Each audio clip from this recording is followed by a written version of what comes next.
Welcome to Alter Your Algorithm, a podcast where we talk about what we focus on and how we can make sure it's Jesus. I'm Jackson. I'm Tyler. Thank you for joining us this week. It is good to have everybody. I think we're good. Can you hear Tyler say something again?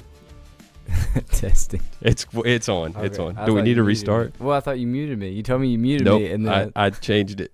Do we want to restart? No, I said it. Keep it. We're good. I'd say we leave it. It'll be okay. We're not professionals. We are ministers and teachers, and so this is part of it. We're so glad that you're joining us this week on Alter Your Algorithm. We are excited about today. We're talking about one of my favorite things, which is creativity. I love getting to use that skill, getting to practice that skill, and the guest we have today understands that very, very well. Tyler, why don't you introduce our guest? Yeah, today we have Chaney Guffey. I've known Chaney since she was a little one, just from different season of life, obviously. But I've been watching her grow up, and she's done a lot of things, and we're excited to kind of hear about that. And now she is kind of a on a mission with God, and it's nice to see that in young people. So, Chaney, you want to just tell us a little bit about yourself? Yeah, well, thank you guys for having me. Chaney as a person, there's a lot to say. I would say maybe just breaking myself down into a few different parts or pieces might be a little bit simpler. First, the bulk of my life, at least in this season, is I'm a part of the Residency program at Newark Fellowship within the kids ministry, and the Lord has just totally turned my life around through that. I was at UK my freshman year and was home after that freshman year, staying here for the summer, and had plans to go back to school, but had nowhere to live, 2 weeks away from going back to school. I was at church on a Sunday morning, and we had just finished worship, closing worship, and the Lord said to me, "Residency is now."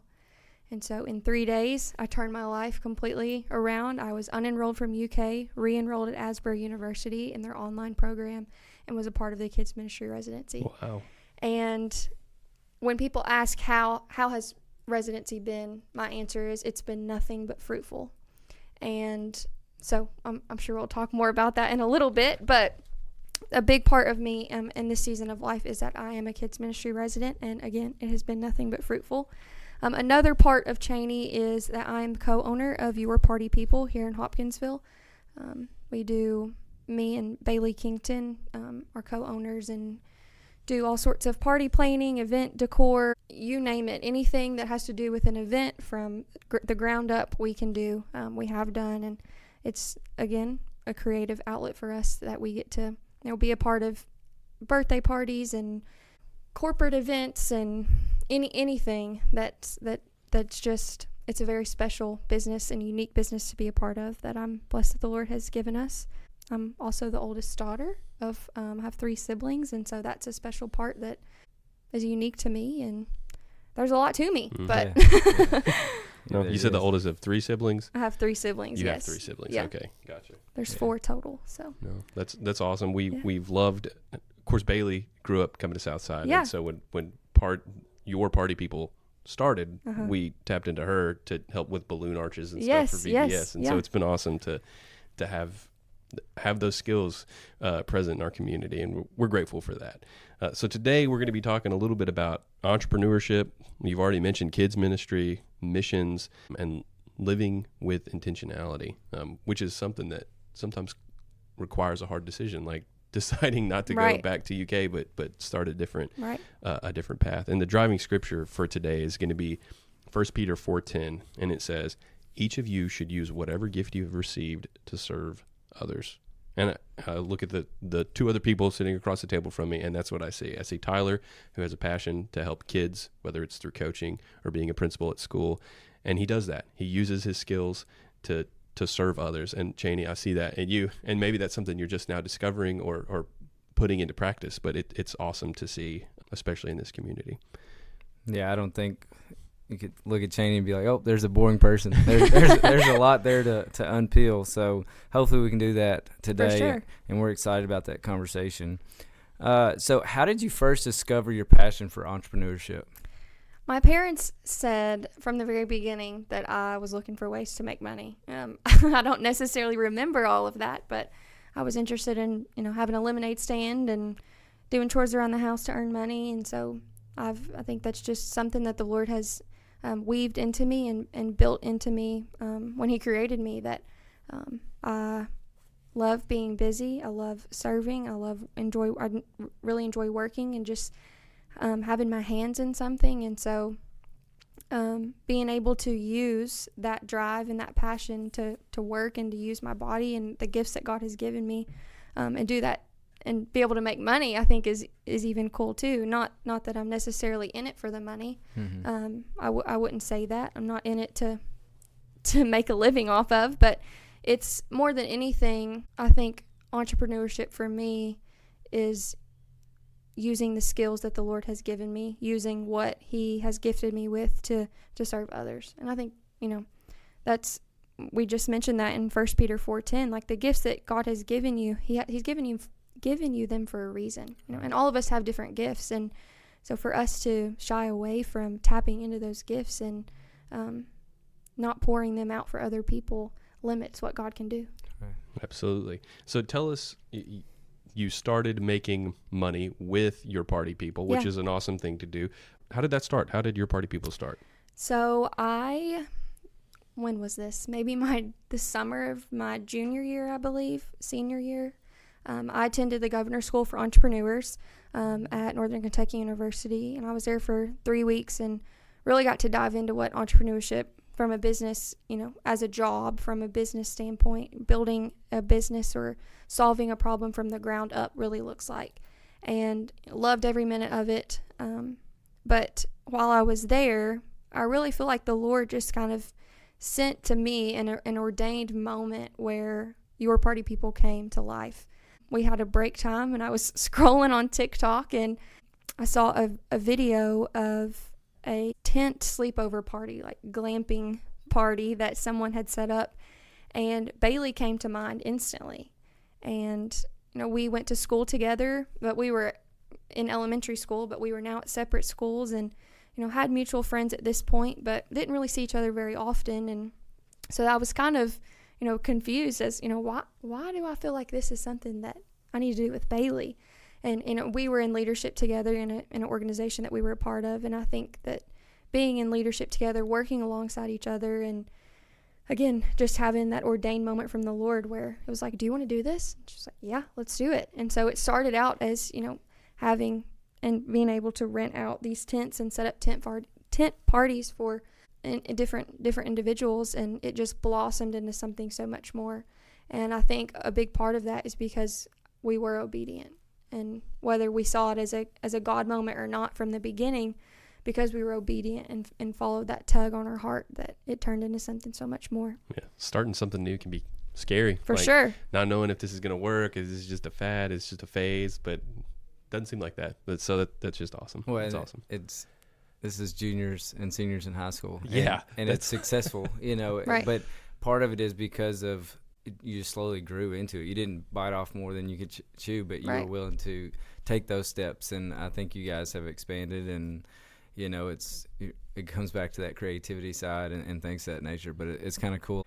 Like, that's a great idea. And, yeah. The fear of there's a parable that comes to mind. The parable of the guy who gave the talents to his servants, and we've talked about this one on the podcast, because we've talked about people who have not been afraid to use their talents. But there's the guy who had 5 talents and he doubled them. There's the guy who had 2 talents and he doubled them. And then there was the guy who had 1 talent and he didn't do anything with it.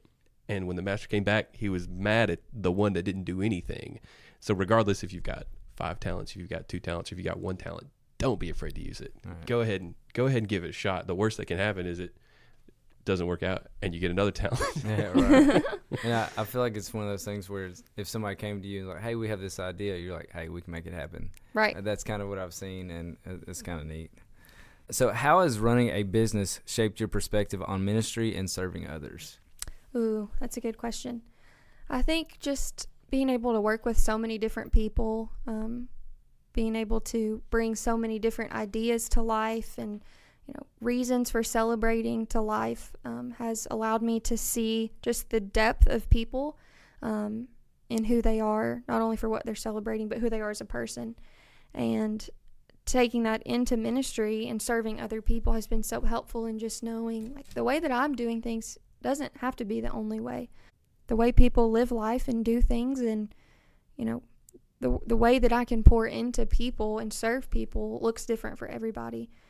So an event for each person is different, and serving somebody is different. Maybe that's with my time, maybe that's with my money, whatever that looks like, but each person can be different. And just remembering that and reminding myself that, you know, I'm working with people who are made in the image of God, who the Lord intimately and deeply knows, changes a lot. So yeah, and people see that, whether it's at school, in our business, or whatever. Like, people notice that they can tell that there's the why behind what we do isn't 100% associated with making a living. The why is because of Jesus. We're doing this because we have an opportunity to share what Jesus did. Whether we get to actually have a conversation about Jesus or not might be a different story, but ultimately we create opportunities to talk about Jesus. You mentioned it just a second ago when you were introducing yourself, but what led you into kids ministry at New Work Fellowship? I've always been around kids. Like I said, I'm the oldest sibling. I have 2 sisters and a little brother, and I've taught dance classes for as long as I can remember. I've, you know, just been a leader in every capacity of my life, and so kids ministry or kids have never been foreign to me. But again, I just think that kids ministry specifically has been something that the Lord has just weaved into me. It's a part of who I am. When I received a call to ministry, it was, again, the summer of my junior year of high school, and we were at church camp. We had just finished with worship, and we were having our church group time. All of us were just sobbing. And we sit in this classroom, and I'm looking around and just feel like I'm floating. And I just knew in that moment the Lord spoke to me, and I turned to the chaperone next to me. I said, "This is what I'm supposed to do." They said, "Well, what do you mean?" I said, "I don't know, but I know that Jesus is in this room, and there are kids in this room." Mm-hmm.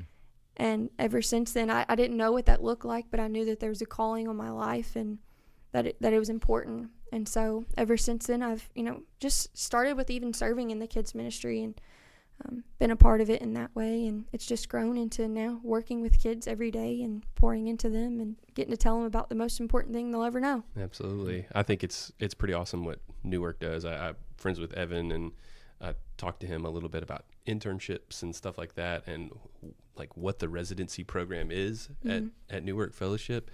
Can you expound upon that just a little bit? Yeah. Because I mean, I've got a cousin that has gone through that program, and now he works at New Work full time. It is making a difference in this community, and it's really fun to watch. So expound upon that. Yeah. So the residency program is built to be a part-time program. So you're set to work, and again, ministry is all the time. But in terms of office hours, it's set for 20 hours a week. So we have a part-time position there at the church, and we are head deep in learning all things about ministry, whether that's, you know, just the admin side of that, or, you know, in your ministry on a Sunday morning and a Wednesday night, and just getting to work alongside experienced pastors, learn from experienced pastors, and people within the church who are pouring into you constantly, and just sharing a wealth of knowledge. It's the ultimate experience opportunity.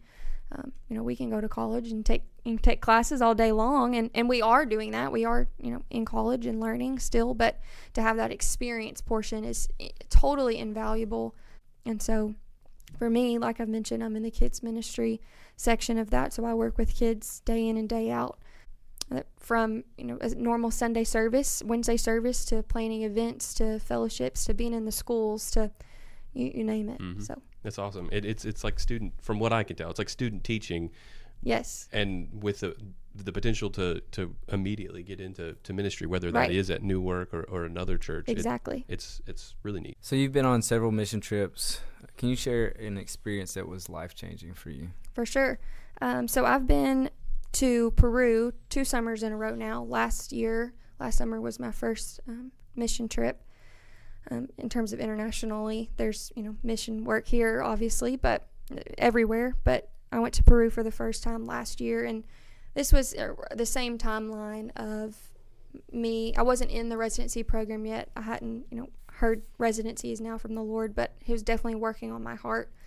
And the day before we left for Peru, we had gotten back from kids camp, and I was there as a chaperone, and so I had very unintentional conversations about the residency at camp. And my prayer going into Peru was, Lord, I want you to talk to me like you did to Moses on the mountaintop. Like, I'm going to Peru. I'm going to be in the Andes Mountains, like 13,000 feet in the sky. Like, Lord, please just talk to me like you did to Moses. Talk to me like you did to Abraham. I'm here for you. Just having that open heart and that open mindset to know that, like, I'm listening for you. I'm ready and expectant for what you're going to do in my life. Was life changing for me. Ultimately, it turned into me being in the residency program, and I feel like I've mentioned the residency program a lot, but it totally has. It has been an unconventional college experience for sure. I was planning myself to go to UK and to learn and have a degree in marketing and do it with that what I would, but the Lord had other plans, and like I said, it's been nothing but fruitful. So it has been totally life-changing because it did change my life around. Yeah. I can remember, I think as my mom has told me some of this, and I guess maybe your mom has told her, so hearing it again, like, most people don't leave college to come back do home. What you're doing. Yeah. Well, I mean, they might come back home, Right, but they're not going into a residency program to be a minister at, yes. At your age. 20 years old. 20 yes. years old. Yeah. So that it's encouraging. It is. Well, and this next question is kind of non-consequential because I feel like we've already asked it, but I'm going to ask it anyways. Was there a time you had to step out of your comfort zone to follow God's calling? For sure. There's been a lot of times. And even from as a business owner, with your party people, there have been times where, things as what seem as small as an event.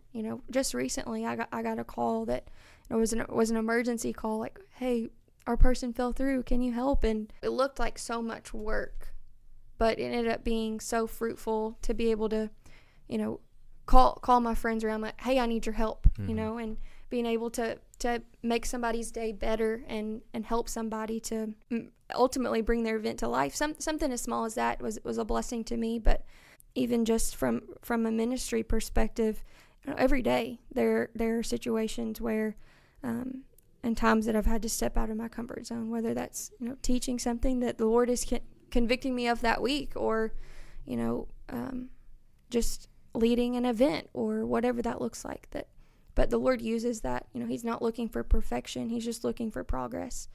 And, we're not called to be perfect. We can't be perfect. There's only one person that is, and that's Jesus. And so for us to just be continually striving to be more like Jesus in all that we do, back to 1 Peter 4:10, with the gifts that we have, we will be blessed by that. So, Amen. I think the faith isn't knowing the how, it's trusting the who. Right. Sometimes, you have to put your faith, but you also have to take those steps too. Yeah. It's like Jonah. He knew that God could do something awesome in Nineveh.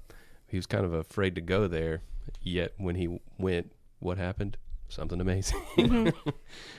When we see over and over again in the Bible, and I think a theme that can be pulled out of that is that obedience leads to blessing. Yeah. If you're obedient and following the Lord's calling, big or small, whatever that looks like, you will be blessed by that. Mm-hmm. We're going to connect this right back to alter your algorithm. We've got several points that we want to share with you, and I'm going to go first. The first point is that calling isn't one-dimensional. God weaves together your work, your passions, and ministry into one bigger purpose, and ultimately the purpose is to serve Jesus and to bring people closer to him. I have a knack, I think, for talking about math. I can do it in a way that kids don't want to, rip their eyeballs out when they see X equals something. And so I realized that I can do that and then also tie that into my ministry. And I have a unique opportunity to use this skill to talk to teens about Jesus in a math classroom.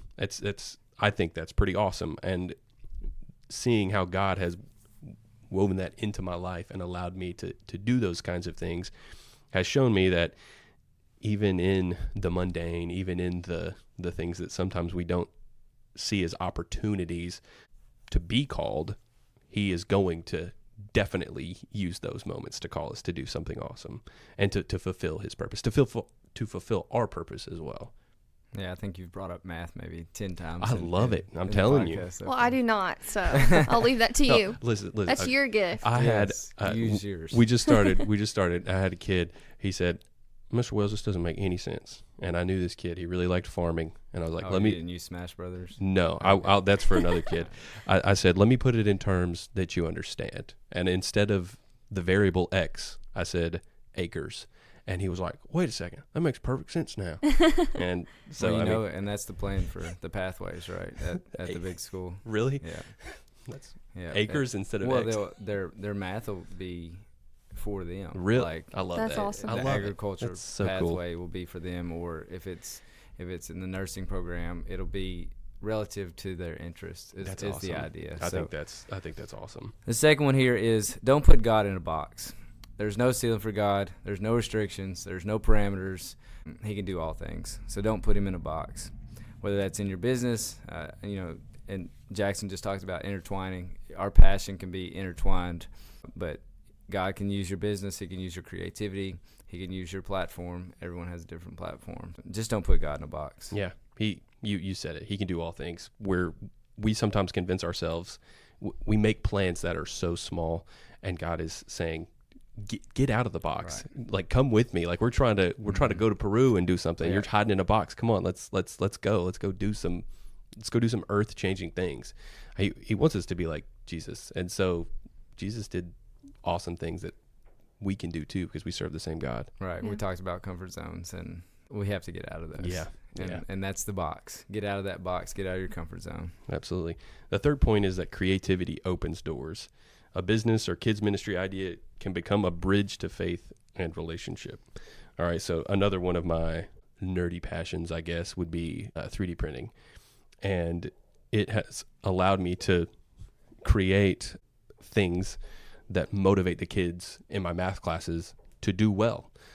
Going back to what I was saying earlier about intertwining your passion with an opportunity to serve God, God has for some reason given me this interest in making stuff, and I really love that. And so the kids get to see a 28-year-old guy who is for some reason like acutely passionate about making stuff that maybe they might be interested in, and it just allows me to have conversations with the kids about stuff that otherwise I wouldn't be talking to them about. Creativity is such a fun thing to explore. And then another thing about creativity that I think a lot of people don't think, I think a lot of people are like, I'm not creative. They just are convinced that they're not creative. And I would be willing to say that is not true. It's just you haven't found what you're creative about. Right. And so I don't know what else to say about that other than that you can find things to be creative about, and it comes back to figuring out what your talent is and using it. I've always heard that if you ask the Lord, like, what have you, show me what you have. Show me what you've instilled in me. The thing that comes to your mind over and over is likely the talent that he's given you or the thing that he wants you to do. But the last point we have is that mission is everywhere. It's not just overseas. We talked about Peru. It's every customer. It's every coworker. It's every person you see in the grocery store, or child that you interact with. It's a part of your mission field. I've heard the saying before. They may not read the Bible, but they may see the Bible through you and in you. And I think that that's so important. My goal has always been to treat every person that I see with the same respect and dignity that I do at the beginning of the day. It's the end of the day. Whatever that looks like. To treat every kid, whether that's first service or the next on a Sunday morning, the same. Because it is a mission field and they deserve the best. Every person deserves to see Jesus in us, and Jesus is the best. And so And again, we talked about this earlier, mission looks different for every person. It may look different at home than it does at school, than it does at church, than it does at the grocery store, whatever that looks like. But ultimately, we're living a life on mission. So, amen. Yeah, I had a few people reach out about this past episode about their giants and things of that nature that they're they're putting into action. They say, hey, my giant is this, and it brought up good conversation. And it came up, I was like, all right, well, I guess I need to share mine. And, I don't have a lot of, I have giants or whatever, but it was kind of talking about this new job and stuff like that. And, I want the school to be successful, but more importantly, I want people to see Christ in me. I want them to, whether it's my interactions with parents, the kids, whether it's with the teachers and staff like that, they should see, I don't have to put the Bible in front of them, but they should see in my actions that, I'm loving, I'm caring, I'm trying to be, as Christ-like as possible. Yeah. Mission is everywhere. Like that concept has to be our mindset. Whenever we are having thoughts like, my goal isn't for the school to run perfect. Yeah, sure. It's not going to. But like my goal ultimately is to be like Jesus in front of these people. When that's our mindset, we realize that the mission field is wherever we go. Right. And we have an obligation to be like Jesus. And I'm going to fall short every day. Right. And that's all of us, Exactly. But just be a little bit better each day. Yeah. But whether it's the beginning of the day, whether it's Tuesday, whether it's Friday afternoon, it should be the same. Like I can't fluctuate based on how the day's gone. It's not that person's fault. It's not that kid's fault, And Right. the same thing, I can't leave school and then take it out on my family. It's definitely not my family's fault, Learning through those things, and it's going to be a good year. I think as Christians, one of the biggest things we have an opportunity to show people who aren't is when things go wrong. When we mess up, one of the things that we can do is express humility and admit that we messed up. That just doesn't happen. That is a church thing. People admit that they're wrong all the times, but then they try and cover it up or whatever. One of the coolest things we can do as a Christian is admit that, hey, we messed up, but I've got a Father who forgives me, and I'm going to try and do better next time. That's pretty awesome. It's pretty unique. And a lot of people respond to that because forgiveness and do-overs sometimes are not granted, but with Jesus, they are. And man, are they sweet. So we're going to lead into our practical takeaways and how we can apply this to our daily and our weekly life. The first one we have here is commit your gifts to God. Your gifts, not others' gifts. We all have our gifts. We all have our talents. The difference between talent and calling is a lot of times is who gets that glory. If we're talking, hey, look at me, that's not what it's about. How are you using your talents? Is it for God's glory, or is it for yours? Pray over your business ideas, your ministry plans. We have to go to prayer. Have that open line of conversation, and God's will be done. Amen. Not ours. Well, we can't be afraid to commit. Like Chaney, it is awesome to hear how you decided, I'm gonna not go to UK. 3 days later, I have enrolled at a new school.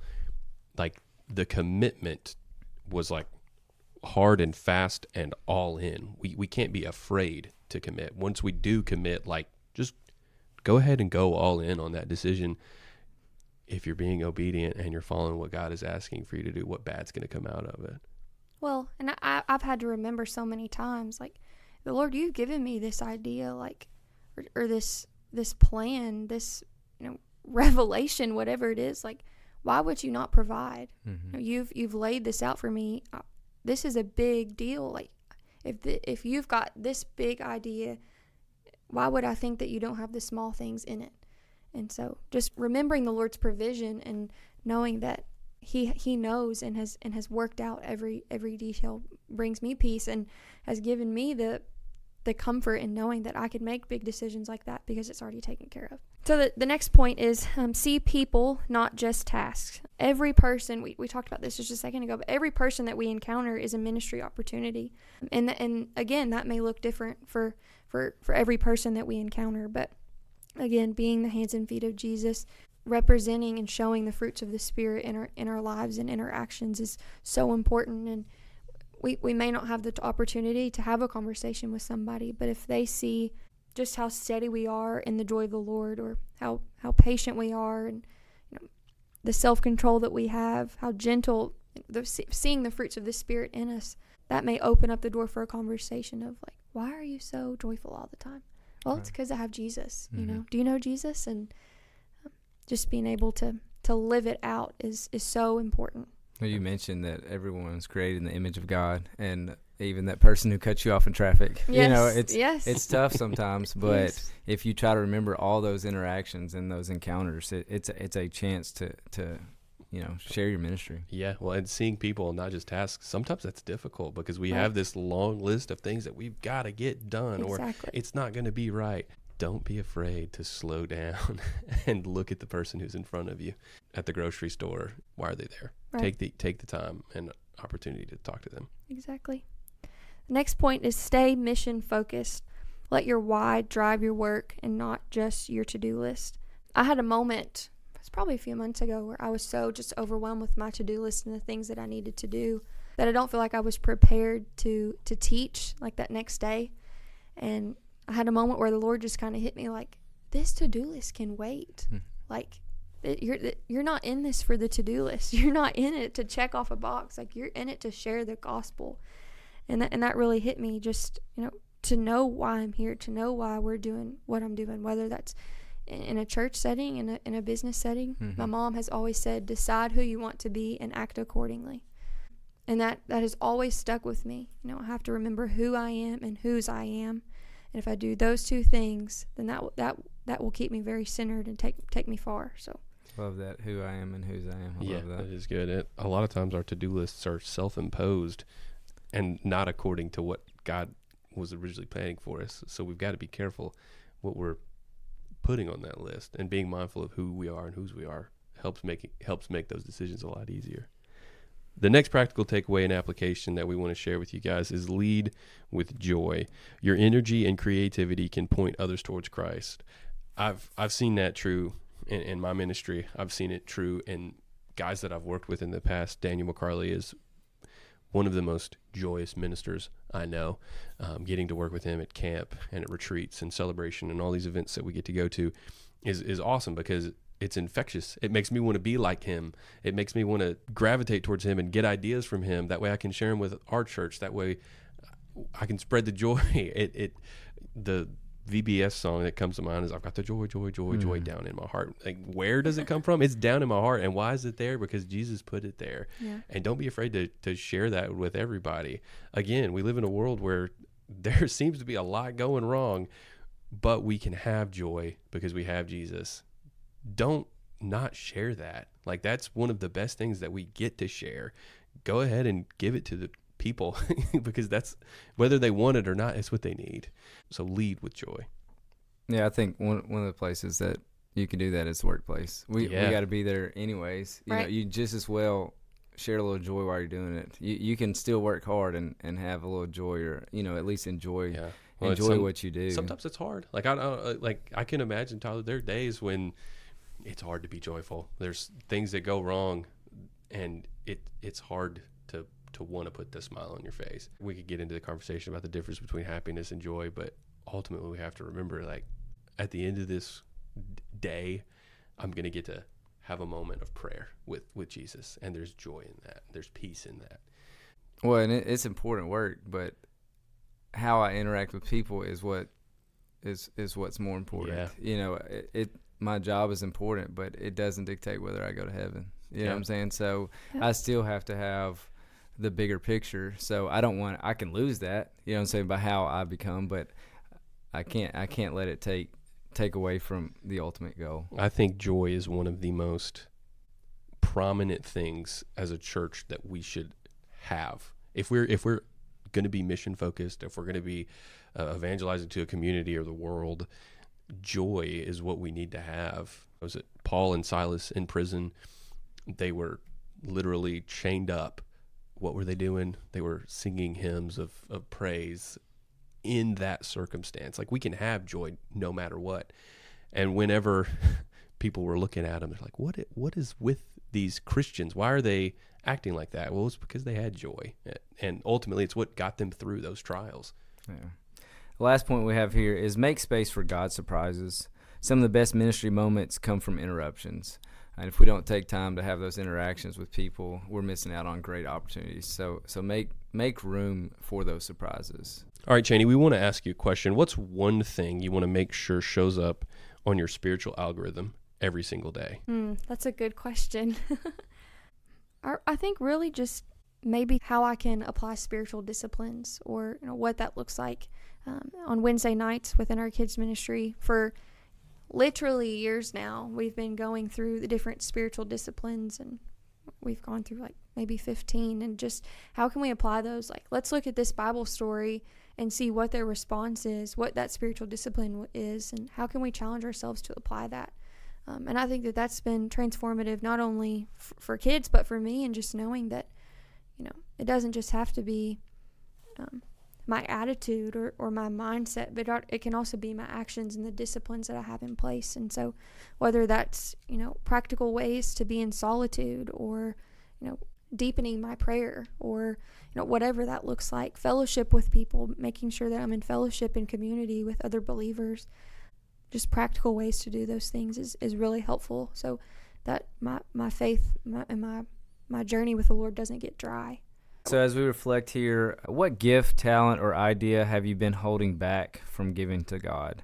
So think about that this week. Think about how you can use one of your gifts this week in a way to bless someone else that points them to Christ. Chaney, I've been really encouraged by our conversation today. I know Jackson can plug into. Is there anything that you would like to leave our listeners with? I would just say, don't be afraid of the Lord's provision. We've talked about several instances and times where I just had to say yes, and that yes, that obedience led to blessing in so many different areas, and within my business and within my role as a resident, and even as a daughter, as a sibling, just saying yes and understanding that the Lord has a plan, that He can do abundantly more than I could ever ask, think, or imagine. Ephesians 3:23. That knowing that and holding on to that promise does just what Ephesians 3:23 says. It brings so much more than I could ever conjure up. So that's awesome.